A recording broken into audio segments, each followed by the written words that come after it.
ওয়ালাইকুম আসসালাম ভাই, কেমন আছো? আলহামদুলিল্লাহ ভালো আছি। যে কুরবানি টুরবানি কিনলেন ভাই? না ভাই, এখনো কিনিনি, শেষ হাটে কিনবো। ও আমরা তো গ্রামের লোকজন 7 জন মিলে একটা ভাগে কিনেছি ভাই কুরবানি। তো 7 জনের কুরবানি কিরকম হবে কোনদিনই? 7 জনের কুরবানি ভালো হবে, কিন্তু 7 জনের মধ্যে তোমাকে চিন্তা করতে হবে যে তোমার তো কষ্টের টাকা, খাঁটি টাকা, ব্যবসার টাকা, হালাল টাকা। হালাল টাকা। ওখানে দেখতে হবে 7 জনের মধ্যে কোনো সুগলখোর মিথ্যাবাদী, মানে গোটা পাড়া ফেতনা ফাসাদ করে বেড়ায়, এরকম লোকের টাকা আছে কিনা। আবার তোমাকে দেখতে হবে খালি তাই না, যে ঘুষখোর কোনো লোকের টাকা আছে কিনা।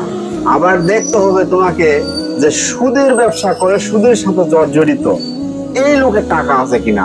আমার জানা মতে আমি জানি, কেউ কিস্তি তুলে নিয়ে আসে মান সম্মানের ভয়ে, সে কুরবানি দিতেই হবে, এই জন্য কিস্তির টাকা বা সুদের উপর টাকা নিয়ে আসে, সে কুরবানি দেয়।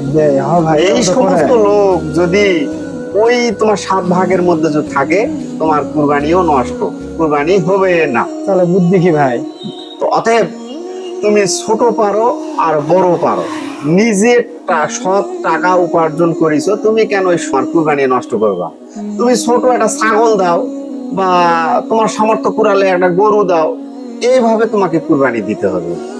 কোরবানিটা তো আল্লাহর সন্তুষ্টর জন্য, মানুষকে দেখার জন্য নয়। তো মানুষকে কেউ কেউ অনেক বড় গরু কিনে মানুষকে দেখায় 5 লাখ 6 লাখ, কোরবানির দরকার নাই।